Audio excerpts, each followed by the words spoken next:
आइए आपको एक कहानी सुनाते हैं। कहानी का शीर्षक है अफसर और मैं हूं आपका दोस्त विजय। विजय शशि को शादी के बाद झांसी ले आया। विजय फौज में था और उसे तकरीबन 5 साल हो गए थे। विजय सिपाही से लांस नायक बन गया था। पहाड़ियों के लिए पहाड़ से बाहर निकलना आसान नहीं होता है, पर देश देखने और देश सेवा करने का सबसे अच्छा तरीका फौज है। फौज भारत को जोड़ने में अहम भूमिका निभाती है। फौज देश के गांव-गांव जाकर जवानों को भर्ती करती है। जवानों को सरकारी नौकरी, अच्छा वेतन, परिवार की सुरक्षा और आजीवन मुफ्त चिकित्सा यानी फ्री मेडिकल फैसिलिटी देती है। विजय ने सन 1997 यानी 1997 में 10वीं की। उस समय विजय 16 साल का था। पूरे गांव में सिर्फ प्रधान जी के यहाँ फोन था। प्रधान जी ने विजय से बोला, ए बिट्टू, तेरे मामा को फोन आया था। उसने बोला कि रानीखेत में फौज की भर्ती चल रही है। हाँ, चल जाकर देख ले जरा। वैसे विजय का पूरा नाम विजय भट्ट था, लेकिन घर में उसे सभी बिट्टू बुलाते थे। विजय का गांव सड़क से 2 किलोमीटर ऊपर था और वहाँ कोई अखबार नहीं आता था। अखबार पढ़ने के लिए नीचे जाना होता था, जो कि बहुत मुश्किल था। टीवी में भर्ती की खबरें नहीं आती थी। भर्ती के लिए कोई लिखित परीक्षा नहीं थी। फिजिकल टेस्ट जैसे दौड़ कूद और मेडिकल था। कैंडिडेट टेस्ट पास करते ही भर्ती हो जाते थे। फौज में सिपाहियों की ज़रूरत हमेशा रहती है। विजय भर्ती की लाइन में खड़ा हो गया। विजय भर्ती के लिए पिथौरागढ़ से रानीखेत गया था। विजय लंबी चौड़ी कद काठी का था। फिजिकल टेस्ट में वो अव्वल आया और फिर मेडिकल हुआ तो उसमें भी कोई दिक्कत नहीं आई। विजय को भर्ती करने आए अफसरों ने बता दिया था कि उसका आराम से हो जाएगा। विजय फौज में भर्ती हो गया। 4 साल बाद विजय की शादी हुई और वो अपनी दुल्हन शशि के साथ झांसी आया। शशि भाग्यवान थी और उसकी किस्मत से विजय सिपाही से लांस नायक बन गया। विजय पढ़ाई में होशियार था। उसने पढ़ाई नहीं छोड़ी और नौकरी के साथ साथ प्राइवेट से पीए कर लिया। फौज आगे पढ़ने का मौका देती है। शशि बहुत सुंदर थी और गजब का नाचती थी। उसे नाचना बहुत पसंद था। हर साल फौज में बड़ा खाना होता था। जिस दिन रेजिमेंट बनी थी, उस खुशी में भव्य समारोह मनाया जाता था। सभी फौजी अपने परिवार के साथ आते थे। मनोरंजन के लिए स्टेज में परफॉर्मेंस होती थी। जवानों का मनोबल बढ़ाने के लिए सेलिब्रिटीज, सिंगर, कॉमेडियन को बुलाया जाता था। रेजिमेंट के ब्रिगेडियर साहब और उनकी मैडम सभी परफॉर्मर्स को अपने हाथों से इनाम देते थे और अंत में सभी के लिए भोजन पानी की व्यवस्था होती थी। बड़ा खाना की तैयारी 1 महीने पहले से होती है। गदर और लगान दोनों फिल्मों ने देश में धूम मचा रखी थी। जवान सनी देओल की नकल करते थे और हिंदुस्तान जिंदाबाद था, जिंदाबाद है और जिंदाबाद रहेगा। हिंदुस्तान जिंदाबाद, हिंदुस्तान जिंदाबाद, हिंदुस्तान जिंदाबाद बोलते थे। कर्नल पवन मल्होत्रा की बेटी स्नेहा मल्होत्रा बहुत अच्छी डांसर थी। स्नेहा को बड़े बड़े इवेंट्स में बुलाया जाता था और उसे उसकी परफॉर्मेंस के लिए बहुत से इनाम भी मिले थे। इस बार बड़ा खाना में स्नेहा मैडम परफॉर्म करने वाली थी। लांस नायक विजय कर्नल मल्होत्रा का बटमैन था। बटमैन अफसर का सेवादार होता है। बड़े अफसरों को फौज बटमैन देती है, जो उनके बॉय जैसा होता है। बटमैन अपने अफसर की ड्रेस, बेल्ट, स्टार्स, जूते, फाइल्स वगैरह वगैरह सबका ध्यान रखते हैं। विजय ने शशि को बड़ा खाने की बात बताई और बोला, शशि, वो अपने कर्नल साहब है ना, उनकी बेटी स्नेहा मैडम इस बार बड़ा खाना में डांस परफॉर्म करने वाली है। अच्छा, शशि ने बोला। उसका भी मन था, पर वो झिझक रही थी। विजय शशि को समझता था, इसलिए विजय ने शशि के लिए बात कर ली थी। विजय ने बोला, शशि, तुम भी डांस कर सकती हो क्या?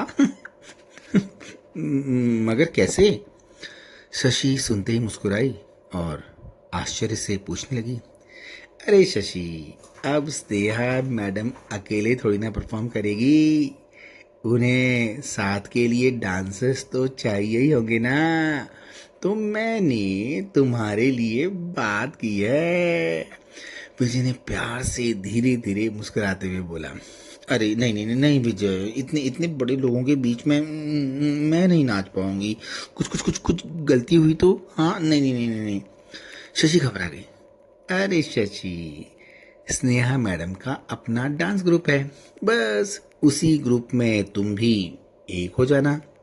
तुम अकेली थोड़ी ना होगी वहाँ, तुम्हारे साथ और भी तो लड़कियां होंगी। विजय की बात से शशि का हौसला बढ़ा और उसने स्नेहा मैडम का डांस ग्रुप ज्वाइन कर लिया। स्नेहा मैडम लगान के गाने, राधा कैसे न जले, आग तन मन में लगे, राधा कैसे न जले, मैं परफॉर्म करने वाली थी। Sneha madam centre stage dancer थी और शशि और बाकी लड़कियां बैकग्राउंड डांसर थी। स्नेहा मैडम बहुत स्वार्थी थी। वो सिर्फ अपना चेहरा दिखाती थी और बाकी सभी डांसर्स को अपना चेहरा घूंघट से ढककर रखने के लिए कहती थी। स्नेहा मैडम के अलावा और किसी का चेहरा नहीं दिखना चाहिए। वो परफॉर्मेंस के समय छोटी छोटी बात पर गुस्सा होती थी। स्नेहा मैडम ने डांस के लिए मास्टर जी को रखा था और मास्टर जी सभी को स्टेप्स सिखाते थे। शशि की लचक को देखकर मास्टर जी ने उसे स्नेहा मैडम के पास वाली डांसर बना दिया था। शशि बहुत अच्छा नाचती थी और सबसे पहले स्टेप्स सीख जाती थी। स्नेहा मैडम डांस करती थी तो स्टेप्स आगे पीछे होते थे और चेहरे के भाव गाने से मैच नहीं होते थे। शशि नाचती भी अच्छा थी और चेहरे के भाव भी सटीक बनाती थी। शशि के एक्सप्रेशंस देखकर लगता था जैसे वो असली में गाना गा रही है। वो गाने को महसूस करती थी, इसलिए उसके भाव गाने के साथ साथ चलते थे। मास्टर जी स्नेहा मैडम के आगे हार मान गए और थक हार कर उन्होंने स्नेहा मैडम को शशि को फॉलो करने के लिए कह दिया। शशि तो मास्टर जी से भी अच्छा परफॉर्म कर रही थी। रिहर्सल को 25 दिन हो गए थे। ब्रिगेडियर साहब की मैडम को फाइनल रिहर्सल दिखानी थी। मैडम ने मॉर्निंग 11 बजे का टाइम दिया था। शशि, मास्टर जी और बाकी सारे डांसर्स 9 बजे आकर रेडी हो गए थे। स्नेहा मैडम खुद को स्टार समझती थी और लेट आती थी। स्नेहा मैडम अपने पापा कर्नल मल्होत्रा, मम्मी और विजय के साथ 12 बजे हॉल पहुंची। स्नेहा को लगा कि ब्रिगेडियर मैडम 1-2 घंटा लेट आएंगी। अक्सर लोग समझते हैं कि बड़े लोग लेट आते हैं। स्नेहा मैडम जब हॉल में पहुंची तो उन्होंने देखा कि ब्रिगेडियर मैडम पहले से पहुंची हुई थी और उन्हें दिखाने के लिए मास्टर जी ने शशि को उसकी ड्रेस पहनाकर सेंटर स्टेज डांसर बना दिया था। ब्रिगेडियर मैडम शशि की परफॉर्मेंस से बहुत खुश हुई और उन्होंने शशि को फाइनल परफॉर्मेंस की मंजूरी दे दी। स्नेहा मैडम शशि की वाहवाही देखकर आप बबूला हो गई और फिर उन्होंने ब्रिगेडियर मैडम के जाने के बाद चिल्लाना शुरू कर दिया, how the hell she perform in place of me. इसका हस्बैंड मेरे पापा का बटमैन है, मेरे पापा के जूते चमकाता है। इसकी इतनी औकात, हम अफसरों के बीच खड़े होकर हमारा मुकाबला करेगी। निकालो निकालो इस कुतिया को, अभी यहां से निकालो, साली बिच। स्नेहा मैडम विजय की ओर देखकर शशि की इंसल्ट कर रही थी। इस कमीने की तुम्हें। स्नेहा मैडम आगे कुछ बोलने वाली थी कि विजय ने बोला, मैडम आगे कुछ मत बोलना। अगर मेरी शशि के बारे में और कुछ भी बोला ना तो मैं भूल जाऊंगा कि आप मेरे अफसर की बेटी हैं। विजय ने गुस्से से बड़ी आंख दिखाते हुए बोला। विजय का गुस्सा देखकर स्नेहा मैडम ने बोला, यू फक ऑफ। तेरे जैसे दो कौड़े के चमचे मुझे मुझे आंख दिखाएंगे? तो रुक रुक, अभी तेरी कंप्लेंट करती हूँ। तेरा कोर्ट मार्शल नहीं कराया तो मेरा नाम भी स्नेहा नहीं। कर्नल मल्होत्रा सब सुन रहे थे, पर उन्होंने उस समय कुछ भी बोलना मुनासिब नहीं समझा। उन्हें लगा कि सभी बच्चे हैं, थोड़ी देर में सब सही हो जाएगा, इसलिए वो चुप रहे। कर्नल मल्होत्रा की वाइफ विजय और शशि को नीची नजरों से देख रही थी।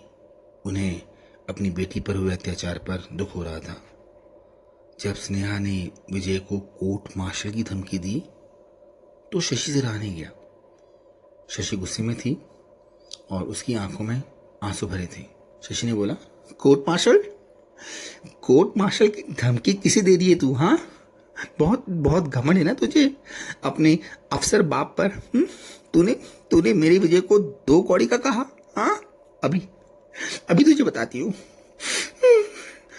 शशि ने स्नेहा मैडम को बालों से घसीटा और धक्का दे दिया। आ! स्नेहा मैडम चिल्लाई। शशि की इस हरकत को देखकर मास्टर जी और सारे डांसर्स आए और उन्होंने स्नेहा मैडम को संभाला। सभी जानते थे कि शशि सही थी, पर वो मजबूर थे। स्नेहा अफसर की बेटी थी तो उसके खिलाफ जाना सही नहीं था। विजय ने बोला, स्नेहा मैडम, आप मेरे अफसर की बेटी हैं, इसलिए मैं आपसे कुछ भी उल्टा पुल्टा नहीं बोलूंगा। और जहां तक आप बटमैन की बात करती है ना, तो भारत सरकार ने जो पद आपके पिताजी को दिया है, जो उनके कंधे में स्टार लगाए हैं, मैं उसकी सेवा करता हूं। मैं आपके पिताजी का कोई पर्सनल नौकर नहीं हूं। आप आप आप मेरी इंसल्ट करती तो मैं बर्दाश्त कर लेता, पर आपने मेरी शशि की इंसल्ट की है, ये मैं कभी बर्दाश्त नहीं करूंगा। बहुत बहुत बहुत घमंड है ना आपको अपने अफसर पिता पर। अब मैं आपको तभी दिखूंगा जब मेरे कंधों में भी स्टार होंगे और आप मेरी शशि से आगे बढ़कर माफी मांगेंगी। विजय ने शशि का हाथ पकड़ते हुए पूरे जोश में बोला। कर्नल मल्होत्रा देख रहे थे। स्नेहा मैडम ने चिल्लाते हुए बोला, माय फुट! तेरी औकात के लोग मुझे हर दिन सड़क में भीख मांगते हुए दिखते हैं। निकल बाहर, गेट आउट, इडियट। विजय ने स्नेहा मैडम की बात सुनी और वो अपने शशि को लेकर चला गया। विजय ने फोन से तुरंत इस्तीफा दिया और वो शशि के साथ अपने गांव लौट गया। लोगों ने शशि का मजाक बनाया, उसे बेवकूफ बोला, विजय को खरी खोटी सुनाई। विजय को सिर्फ अफसर ही नहीं बनना था, उसे शशि की इंसल्ट का बदला भी लेना था। विजय को लगा कि अगर वो फौज में अफसर भी बन गया तो भी वो कर्नल मल्होत्रा का जूनियर ही रहेगा। इसलिए उसने फौज के बजाय पुलिस में जाने का सोचा। विजय के गांव से कोई भी अफसर नहीं था। उसके मौसा जी के चचेरे भाई पुलिस में दरोगा थे। विजय दरोगा जी से मिला और दरोगा जी ने उसे यूपीएससी की परीक्षा और इंटरव्यू के बारे में बताया। दरोगा जी बोले, देख बेटा बिट्टू, इंटरव्यू पास करने के बाद एएसपी यानी असिस्टेंट सुपरिंटेंडेंट ऑफ पुलिस बनते हैं। एएसपी पुलिस विभाग का आईपीएस गजेटेड अफसर होता है, जो आगे जाकर डीजीपी यानी कि पुलिस का सबसे बड़ा अफसर, डायरेक्टर जनरल ऑफ पुलिस बन सकता है। पूरे देश की पुलिस का हेड उसके ऊपर कोई नहीं होता है। विजय दरोगा जी की बात सुनकर घर आया। उसने शशि से बोला, शशि, अफसर बनना है तो शहर जाना होगा। वहाँ लाइब्रेरी है, किताबें पढ़नी होंगी। गांव से शहर 3 घंटे का रास्ता है। विजय ने आगे बोला, शशि, यूपीएससी पास करना बच्चों का खेल नहीं है। देश की सबसे कठिन परीक्षा है। पूरे भारत से लोग फॉर्म भरते हैं। इतने लोगों में केवल 1% लोग ही इस परीक्षा को पास कर पाते हैं। विजय ने गंभीर आवाज में बोला। विजय की बात सुनकर शशि बोली, विजय, तुम उस 1% में आते हो। चलो चलो शहर चलते हैं। तुम वहीं पढ़ाई करना, मैं तुम्हारे साथ हूँ। शशि ने पूरे विश्वास से बोला, लेकिन लेकिन शशि, शहर महंगा होगा। मैं वहाँ अच्छे घर का किराया नहीं दे पाऊँगा। और फिर जब तुम्हारे मम्मी पापा और बहनें वहाँ हमसे मिलने आएंगी तो फिर तुम तुम कैसे। विजय आगे कुछ और बोलता, शशि ने उसे रोक दिया। शशि बोली, विजय, मेरे लिए तुम पहले हो। तुम्हारे बाद मेरे मम्मी पापा और बहनें हैं। तुम तुम एक रोटी खिलाओगे तो एक खाऊंगी, आधी खिलाओगे तो आधी खाऊंगी। पर पर तुम्हारे साथ ही रहूंगी। शशि की बात सुनकर विजय की आंखों में आंसू आ गए। विजय ने बोला, शशि, मेरे पास केवल 20,000 रुपए ही हैं। हमें हमें इसी में गुजारा करना होगा।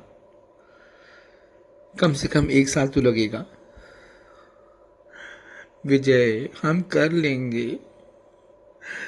लेंगे विजय।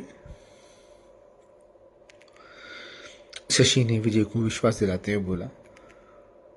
विजय शशि को लेकर पिथौरागढ़ सिटी में आ गया और उसने भाड़े में एक कमरा लिया। कमरा बहुत छोटा था और वॉशरूम कॉमन था। कमरा लाइब्रेरी के पास था। विजय कुछ किताबें घर में लाकर पढ़ता था और कई बार घंटों लाइब्रेरी में बैठकर पढ़ता था। शशि विजय को किसी भी तरह की परेशानी नहीं आने देती थी। उसने चाय तक पीना छोड़ दिया था। वो विजय को हर दिन सुबह शाम एक बड़ा गिलास दूध पिलाती थी और दूध में जमकर बादाम डालती थी। शशि को उसकी मम्मी ने बताया था कि बादाम खाने से दिमाग तेज होता है। विजय पढ़ाई में इतना व्यस्त हो गया था कि उसे खाने का होश ही नहीं रहता था। उसे पढ़ते पढ़ते लाइब्रेरी में ही दिन से रात हो जाती थी। वैसे लाइब्रेरी 6 बजे बंद होती थी, पर विजय की लगन देखकर लाइब्रेरी के अधिकारी ने विजय के लिए लाइब्रेरी का टाइम 2 घंटे बढ़ा दिया था। 6 से 8 कर दिया था। शशि दिन का खाना विजय को लाइब्रेरी देने आती थी। सभी शशि की ओर देखते थे। यूपीएससी की परीक्षा पास आ गई थी। लाइब्रेरी के अधिकारी ने विजय के लिए 24 घंटे लाइब्रेरी खोल दी थी। विजय मन लगाकर पढ़ाई कर रहा था। उसकी आंखों के नीचे काले गड्ढे पड़ गए थे। परीक्षा के दिन शशि ने विजय को तिलक लगाया। शशि की आंखें भरी थी। शशि ने बोला, विजय, ऐसी कोई परीक्षा नहीं है जिसे तुम पास नहीं कर सकते। देखना, तुम इस परीक्षा को पहली बार में पास कर दोगे, मुझे यकीन है। शशि की आंखों में आंसू देखकर विजय बहुत इमोशनल हो गया। विजय के लिए परीक्षा पास करनी जरूरी थी। विजय ने परीक्षा दी। प्रीलिम्स में जवाब टिक करके देना था। उसे पास करने के बाद मेंस क्लियर करना ज़रूरी था। विजय ने पहली बार में प्रीलिम्स क्लियर किया और फिर मेंस भी क्लियर कर दिया। विजय ने शशि से बोला था, जब तक पक्का ना हो जाए किसी को मत बताना। इसलिए शशि ने विजय के पास होने की खबर किसी को नहीं बताई। यूपीएससी की परीक्षा पास करने के बाद इंटरव्यू क्लियर करना था और इंटरव्यू पास करना बहुत मुश्किल था। इंटरव्यू लेने वाले अधिकारी सरकार के बड़े अफसर होते हैं और उनका काम तमाम पत्थरों में हीरे की पहचान करना होता है। विजय ने शशि से बोला, शशि, इंटरव्यू में अफसर इंग्लिश में पूछेंगे। अपनी तो इंग्लिश गड़बड़ है, कहीं इसी वजह से रिजेक्ट ना कर दें। विजय की घबराहट को देखकर शशि ने बोला, नहीं नहीं विजय, इंग्लिश एक भाषा है। अच्छी इंग्लिश बोलने का मतलब ये नहीं है कि बोलने वाला बुद्धिमान है। तुम तो साफ साफ बोल देना कि मुझे इंग्लिश बोलने में परेशानी है, क्योंकि इसे मैंने देर से सीखा है। हाँ, मगर पढ़ने लिखने में कोई परेशानी नहीं है। हाँ। इंटरव्यू से पहले विजय और शशि अपने इष्ट देव के मंदिर में गए। शशि ने नागार्जुन देव से प्रार्थना की और बोला, हे देव, विजय का इंटरव्यू पास करा दो। इसने बहुत मेहनत की है।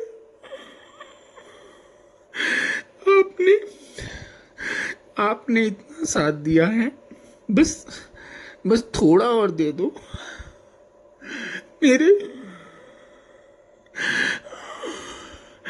मेरे विजय को अफसर बना दो। मेरे विजय को अफसर बना दो। शशि बोल रही थी और उसकी आंखों से टप टप करके आंसू गिर रहे थे।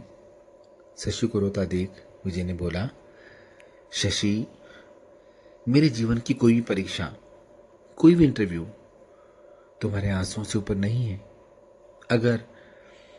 अगर मैं इस बार अफसर नहीं बना तो मैं हार नहीं मानूंगा। मैं फिर से कोशिश करूंगा। जब तक मेरे शरीर में सांस है मैं तब तक कोशिश करूंगा। इंटरव्यू बरेली में था। विजय शशि दोनों बरेली गए। इंटरव्यू के दिन विजय शशि को साथ लेकर गया। विजय ने शशि से बोला, शशि, तुम मेरी किस्मत हो। तुम साथ हो तो किस्मत मेरे साथ है। तुम मेरे साथ चलो। जब तक मैं इंटरव्यू देकर नहीं आ जाता तुम बाहर मेरा इंतज़ार करना। शशि विजय ऑटो से इंटरव्यू के लिए निकले। शशि बाहर गेट में रुक गई। बाहर एक रेस्टोरेंट था। शशि वहीं बैठी और विजय अंदर चला गया। विजय जैसे ही इंटरव्यू रूम में गया तो उसने अंदर 5 लोगों को बैठे देखा। इंटरव्यू लेने के लिए सुप्रीम कोर्ट के solicitor advocate Girish Arora, bank probationary अफसर, सीआरपीएफ, सीआईएसएफ, पुलिस विभाग के वरिष्ठ अफसर के साथ साथ आर्मी से ब्रिगेडियर पवन मल्होत्रा भी थे। अक्सर इंटरव्यू 5 लोग लेते हैं ताकि सिलेक्शन करते समय मत बराबर ना हो। समान मत होने से सिलेक्शन अटक जाता है। कर्नल मल्होत्रा प्रमोट होकर ब्रिगेडियर बन चुके थे। ब्रिगेडियर मल्होत्रा जी को देखकर विजय को लग गया कि वो इंटरव्यू पास नहीं कर पाएगा। विजय थोड़ा हिचक गया, लेकिन उसने वहीं खड़े खड़े ब्रिगेडियर मल्होत्रा जी को सैल्यूट मारा। विजय के सैल्यूट मारते ही बाकी सारे समझ गए कि विजय मल्होत्रा जी की कमांड में काम कर चुका है। विजय की प्रोफाइल में आर्मी का जिक्र था और आर्मी छोड़ने का कारण भी लिखा था। इंटरव्यू की शुरुआत सॉलिसिटर एडवोकेट अरोड़ा जी ने की और पूछा, so young man, so you are only 24 years old and I read your resume. Arora ji आगे कुछ बोलते कि विजय ने उन्हें रोका और कहा, सॉरी सर, मुझे इंग्लिश में परेशानी है। मैं समझ सकता हूँ, लेकिन कॉन्वेंट स्कूल में पढ़े बच्चों की तरह धारा प्रवाह लहजे में बोल नहीं सकता। यदि आपको आपत्ति ना हो तो क्या मैं आपको आपके प्रश्नों के उत्तर हिंदी में दे सकता हूँ? विजय की बात सुनकर अरुणा जी बोले, तो आपको इंग्लिश नहीं आती है? अरुणा जी ने नाराजगी वाले स्वर में बोला, सर अच्छे से बोलनी नहीं आती है, हाँ पर समझता हूँ। विजय ने विश्वास के साथ बोला, oh my God, then how will you answer? अगर तुम सेलेक्ट हो जाते हो तो बड़े बड़े अफसरों के बीच तुम जवाब नहीं दे पाओगे, हाँ, और जनता को कैसे टैकल करोगे? अरुणा जी ने फिर से ऊंचे स्वर में बोला। अरुणा जी की बात सुनकर पहले विजय थोड़ा सहम गया और फिर खुद को संभालते हुए बोला, सर हमारे देश की लगभग सारी जनता हिंदी समझती है। हिंदी हमारे देश की मुख्य भाषा है। जनता के साथ जनता की भाषा में बात करना उचित होता है। और अगर बात करें बड़े अफसरों की तो उन्हें भी हिंदी आती है। भाषा बोली है और बोली का अर्थ उसकी समझ से है। अगर अफसर मुझसे इंग्लिश में बात करेंगे तो मैं उन्हें जवाब दूंगा, लेकिन जवाब हिंदी में दूंगा। विजय की बात से सारे सिलेक्टर्स चुप हो गए। सीआरपीएफ के कमांडेंट शफीक हुसैन जी ने विजय से पूछा, मिस्टर विजय, आप आर्मी में लांस नायक पद पे थे, हाँ, तो आपने आर्मी क्यों छोड़ी? आप देश सेवा आर्मी में रहकर भी तो कर सकते थे। हुसैन जी के इस पेचीदा सवाल का जवाब विजय ने कुछ इस तरह दिया, सर मैं लांस नायक था और कर्नल मल्होत्रा का बटमैन था। सॉरी सर, आज सर ब्रिगेडियर हैं। विजय ने मल्होत्रा जी की ओर देखते हुए सम्मान से अपना सर हल्का सा झुकाते हुए बोला। सिलेक्टर्स की नज़र भी मल्होत्रा जी पर गई। विजय ने आगे बोला, लेकिन सर एक दिन ब्रिगेडियर सर के सामने मेरी और मेरी पत्नी शशि की इंसल्ट हुई और ब्रिगेडियर सर कुछ नहीं बोले। उस दिन मैंने ठाना कि मैं बड़ा अफसर बनूंगा और कभी भी किसी निर्दोष की ना तो इंसल्ट करूंगा और ना ही किसी को करने दूंगा। मैं सच का साथ दूंगा। विजय की ये बात सीआईएसएफ के अफसर को पसंद नहीं आई और उन्होंने विजय से सीधे सीधे पूछ लिया, तो इसका मतलब आप अपनी निजी रंजिश के लिए अधिकारी बनना चाहते हैं, हाँ? जी नहीं सर, मेरी और ब्रिगेडियर सर की कोई रंजिश नहीं है। मेरा फौज छोड़ना मेरे लिए एक चुनौती है। मेरा मकसद पहले भी देश सेवा था और आज भी देश सेवा ही है, लेकिन अफसर बनकर मैं जितनी देश की सेवा कर सकता हूँ उतनी सेवा मैं लांस नायक के रूप में नहीं कर सकता। मुझे उस मुकाम तक पहुँचना है जहाँ मेरे शब्दों को सम्मान मिले और मैं निर्भय होकर निर्णय ले सकूं। विजय की बात सुनने के बाद अधिकारियों ने विजय को डन कहा। सारे सेलेक्टर्स विजय से नाखुश दिख रहे थे। विजय थैंक यू कहकर बाहर चला गया। बाहर विजय शशि से मिला। विजय की आंखों में आंसू थे और उसने अंदर मल्होत्रा जी से हुई भेंट के बारे में बताया। शशि समझ गई कि विजय को सिलेक्ट नहीं करेंगे, पर वो खुश थी कि विजय ने सच बोला। शशि की आंखों में आंसू आ गए। शशि बोली, विजय क्या हुआ जो इस बार नहीं हुआ? वो मल्होत्रा क्या हमारा भाग्य विधाता है? तुम फिर से परीक्षा देना, मुझे यकीन है तुम्हारा जरूर होगा। देखना मेरे विजय के कंधों में भी 3 स्टार लगेंगे। आईपीएस बनेगा मेरा विजय।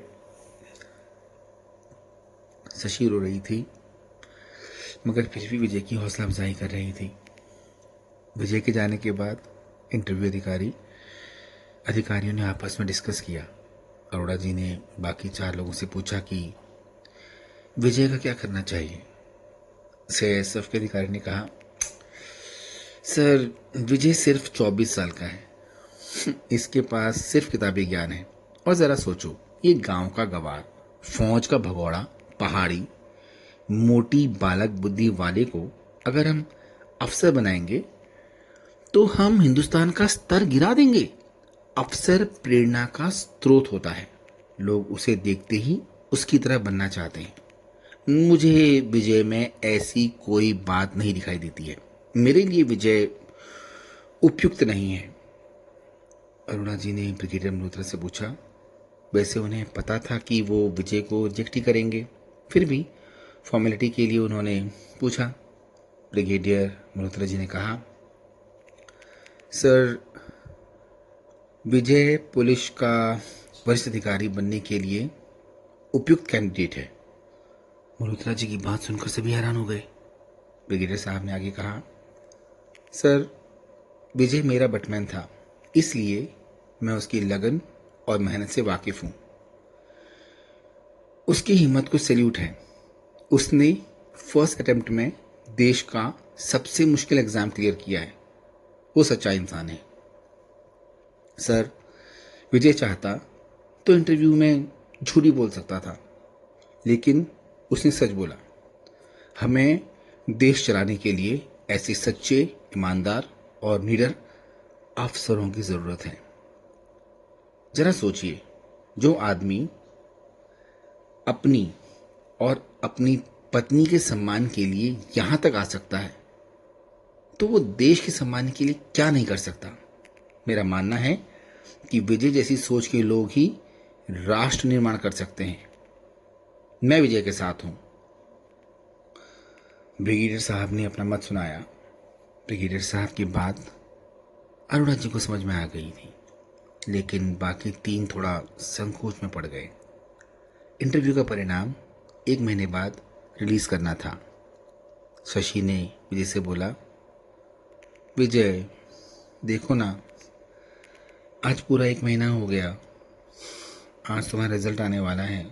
चलो ना, रिजल्ट देख कर आते हैं। अरे नहीं शशि, क्या फ़ायदा, मेरा सिलेक्शन थोड़ी ना करेंगे वो लोग।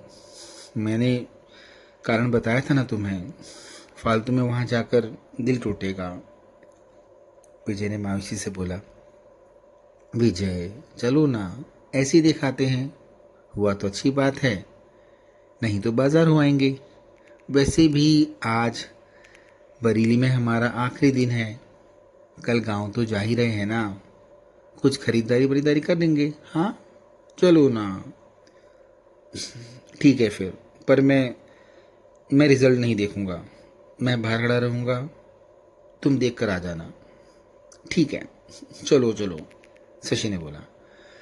विजय शशि ऑटो में रिजल्ट देखने गए। शशि के हाथ में बैग था। विजय ने शशि के हाथ से बैग लिया और पूछा, क्या है इसमें? कुछ नहीं, मेरी 3-4 साड़ियां हैं, उनमें फॉल लगाना है। बाजार से लगवा लूंगी। हाँ।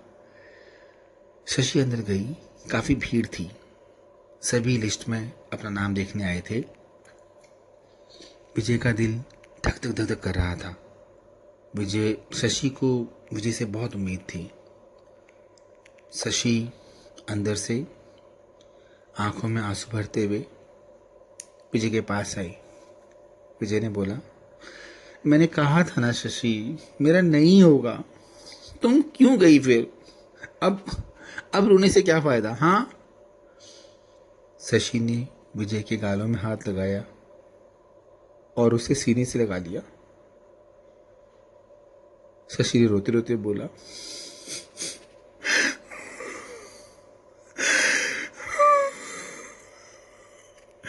मेरा विजय, मेरा विजय अफसर बन गया।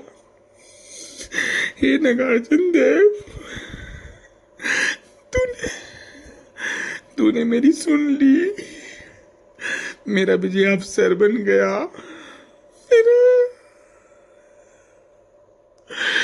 मेरा विजय, मेरा विजय अफसर बन गया। शशि को रोता देख विजय के भी आंसू निकल आए। शशि ने विजय के हाथ से बैग लिया, उसे खोला। बैग के अंदर एएसपी की ड्रेस थी। कंधे में 3 सार लगे थे और आईपीएस का बैच लगा था। शशि ने बोला, विजय, तुम्हें यकीन हो ना हो, मुझे यकीन था कि तुम जरूर आईपीएस बनोगे, इसलिए मैंने तुम्हारे लिए ड्रेस ली। चलो इसे पहनो, मैं तुम्हें आईपीएस की पोशाक में देखना चाहती हूँ। अरे शशि, इसे ऐसे नहीं पहन सकते, मजाक थोड़ी ना है। अभी ट्रेनिंग होगी, फिर ऑफिशियल कमीशन होगा, उसके बाद ही पहन सकते हैं। विजय शशि को बता ही रहा था कि उसने ब्रिगेडियर मल्होत्रा को देखा। मल्होत्रा सर अपनी वाइफ और बेटी स्नेहा के साथ विजय को बधाई देने आए थे। स्नेहा को अपनी गलती का एहसास हो गया था। ब्रिगेडियर साहब स्नेहा को अपने साथ लाए थे ताकि वो अपनी गलती स्वीकार करे और क्षमा मांगे। स्नेहा ने अपनी गलती के लिए विजय और शशि दोनों से माफ़ी मांगी। शशि ने मुस्कुराते हुए माफ़ कर दिया और बोला, जो होता है अच्छे के लिए ही होता है। ब्रिगेडियर मल्होत्रा ने विजय की ओर देखा और बोला, वेल डन माय बॉय, मुझे यकीन है कि तुम समाज के लिए आदर्श बनोगे और पब्लिक की सेफ्टी के लिए वचनबद्ध रहोगे। यस सर, विजय ने पूरे जोश के साथ बोला।